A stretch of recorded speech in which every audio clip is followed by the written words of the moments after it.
11절 말씀, 시편 63편 1절부터 11절 말씀 우리 한 절씩 교독하면서 읽도록 하겠습니다. 하나님이여, 주는 나의 하나님이시라. 내가 간절히 주를 찾되 물이 없어 마르고 황폐한 땅에서 내 영혼이 주를 갈망하며 내 육체가 주를 앙모하나이다.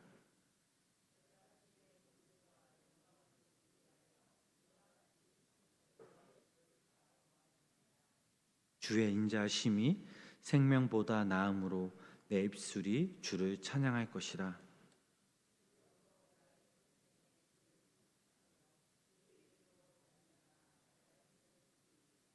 골수와 기름진 것을 먹음과 같이 나의 영혼이 만족할 것이라. 나의 입이 기쁜 입술로 주를 찬송하되.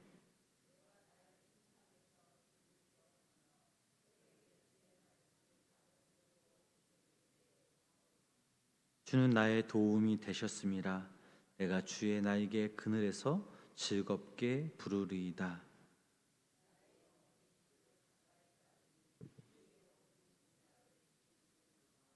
나의 영혼을 찾아 멸하는 그를 하는 그들은 땅 깊은 곳에 들어가며.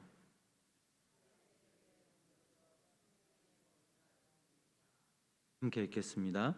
왕은 하나님을 즐거워하리니 주께 맹세한 자마다 자랑할 것이나 거짓말하는 자의 입은 막히리로다.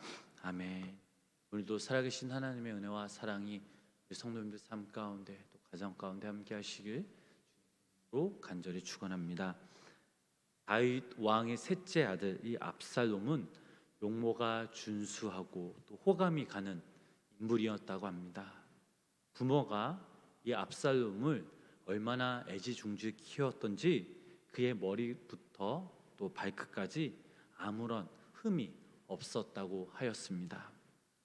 이렇게 사랑했던 아들이 아버지인 다윗 왕을 배반하고 반란을 일으켰습니다.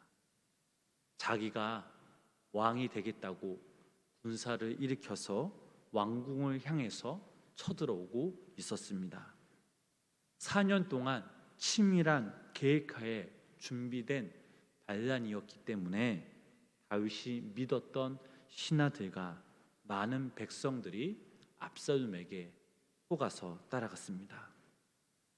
자, 이 사실을 안 다윗 왕은 아들과 싸워 많은 피를 흘리는 것보다는 내가 피하는 것이 좋겠다고 생각하여 피난길에 올랐습니다.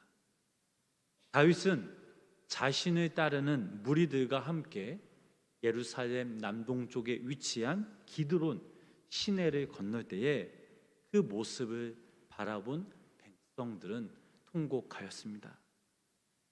감람산을 넘을 때는 다윗도 백성들도 손으로 머리를 가리우고 맨발로 울면서 갔습니다. 그 말씀이 사무엘하 15장 30절 말씀인데 우리 이 말씀 함께 읽어보도록 하겠습니다. 다윗이 감람산 길을 올라갈 때에 그의 머리를 그가 가리고 맨발로 울며 가고 그와 함께 가는 모든 백성들도 각각 자기의 머리를 가리고 울며 올라가니라. 아멘. 자, 다윗의 일행들이 바후림에 이르렀을 때에 사울 왕가의 한 사람인 이 시므이가 나타나서 다윗에게 티끌을 날리고 돌을 던지면서 이 비루한 놈아 물러가라 라고 저주를 하였습니다.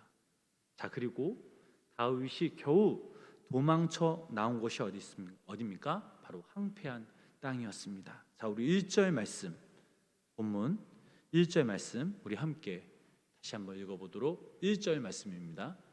읽어보도록 하겠습니다. 하나님이여, 주는 나의 하나님이시라. 내가 간절히 주를 찾되 물이 없어 마르고 황폐한 땅에서 내 영혼이 주를 갈망하며 내 육체가 주를 앙모하나이다. 아멘.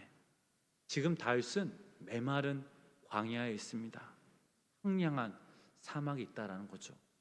뜨거운 태양과 역풍으로 인해 모든 것이 메마르고 황폐한 땅에 처해져 있었습니다. 자, 이런 상황 속에서 다윗은 오늘 시편 63편 이 말씀을 고백하였습니다. 세상에서 배반당하는 일이 많지만 자식에게 배반당하는 것만큼 괴로운 일은 없을 것입니다. 차라리 자신들의 정적들이 반란을 일으켜 도망을 가는 형편이라면 모르겠지만 자신에게 배반당하여 쫓겨난 것은 말로 할 수 없는 그런 가문의 수치며 아픔이었을 것입니다.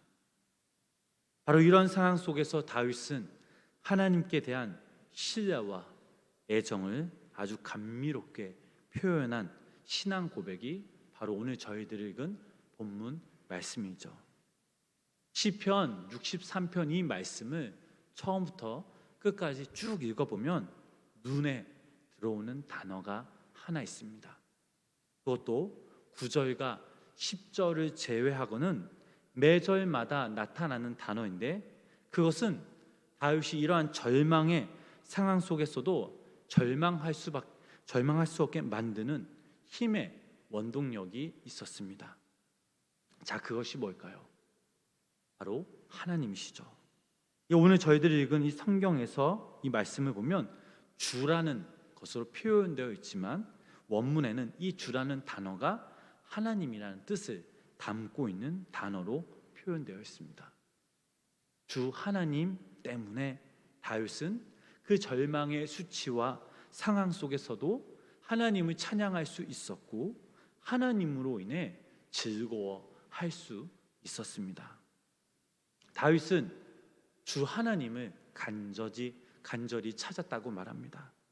자, 간절히 찾았다라는 이 말을 히브리어로 사르나는 이 말인데, 날이 새다, 간절히 찾다, 부지런히 구하다라는 뜻을 가지고 있습니다. 바로 이 말에서 새벽 혹은 미명이라는 말이 유래되었습니다. 자, 이것으로 밀어볼 때 다윗은 하나님을 찾되 새벽부터 날이 새기 전에 하나님을 찾으며 하나님과 교제했다라고 우리는 생각해 볼 수 있죠. 다윗은 환난의 때에 자신이 너무나 힘들고 어려운 이 상황 가운데 하나님을 찾는데 게으르지 않았다라는 사실입니다. 자, 우리는 어떻습니까? 여러분들은 언제 하나님을 찾으십니까?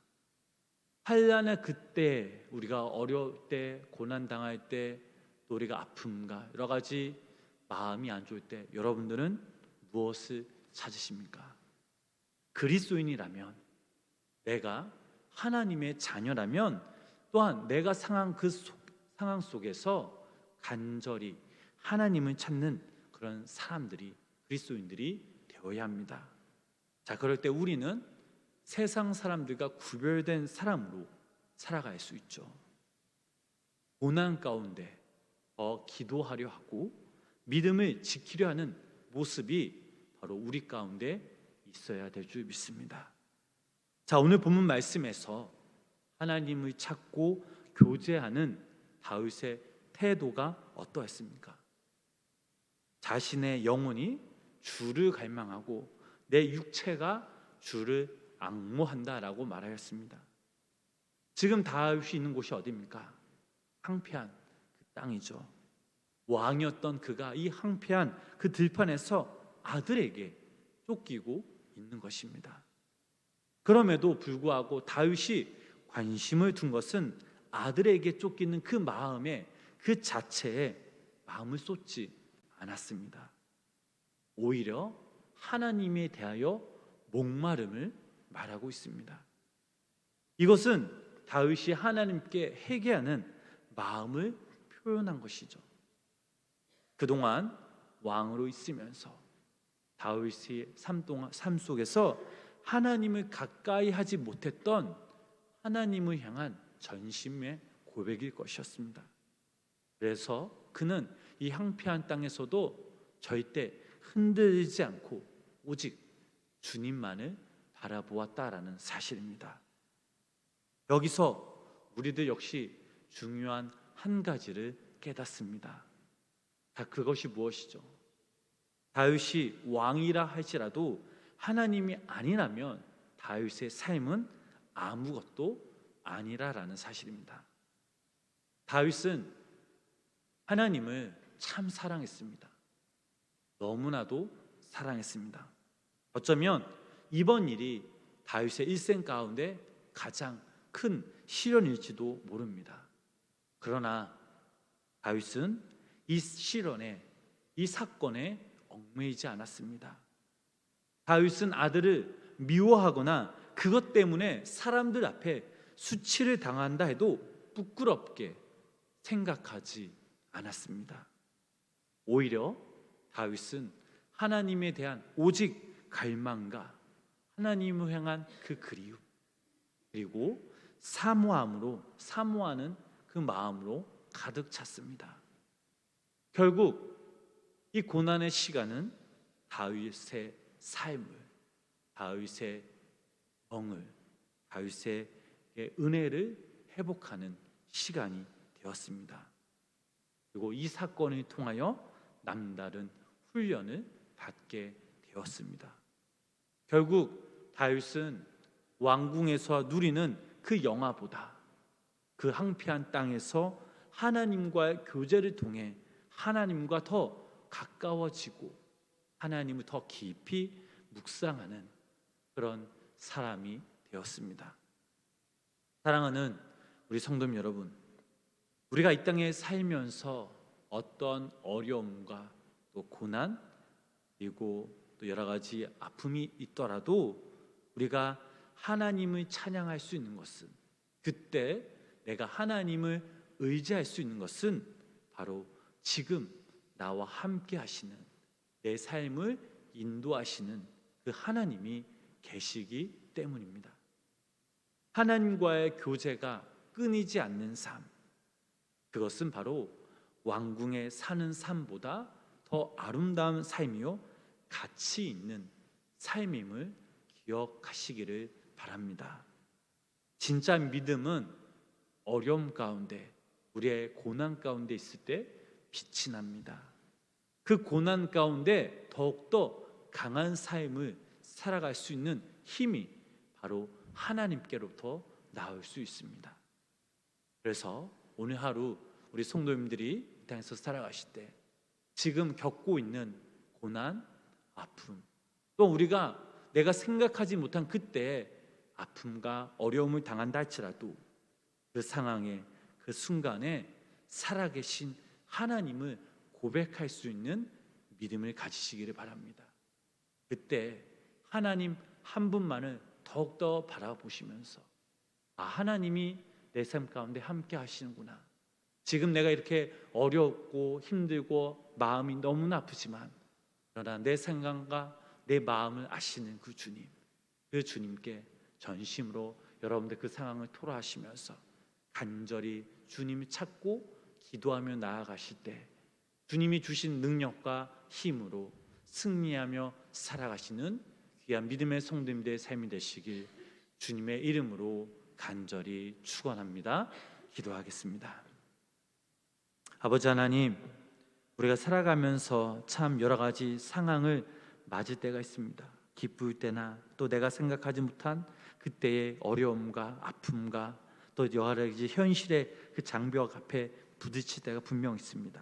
하나님, 그때 내가 다른 것을 찾고 구하는 것이 아니라 내 삶의 주관자 되신 그 주님, 나의 마음과 내 상황 아시는 그 주님을 더욱더 의지하며 주님을 찾고 주님께 예배하며 주님께 모든 것을 토로하는 우리 모두가 되게 하여 주시옵소서.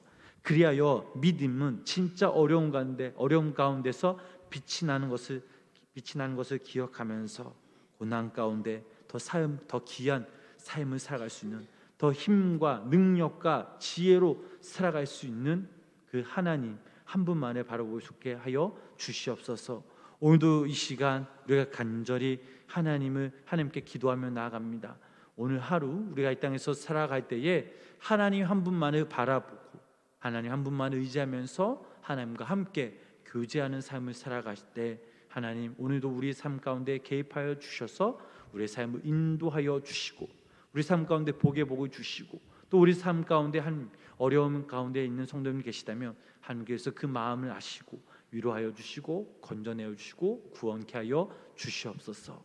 오늘도 이 시간 우리가 간절히 하나님께 기도하며 나아갑니다. 나라와 민족과 우리 교회를 위해서 캄보디아 선교지를 위해서 또 아버지 하나님 오늘도 시간 우리의 삶에 여러 가지 개인적인 그런 간절한 개인적인 기도 제목들이 있습니다. 오늘도 시간 우리가 함께 기도하며 나아갈 때 하늘의 문을 열게 하시고 하늘의 신령한 복과 땅의 김진 복으로 채워 주셔서 우리의 기도가 응답되지 않는다고 포기하고 절망하고 낙심한 것이 아니라 믿음과 소망을 가지고 응답될 때까지 하나님께 부르짖으며 기도하는 우리 모두가 되게 하여 주시옵소서. 감사드리며 이 모든 말씀 예수님의 이름으로 간절히 기도드렸습니다. 아멘.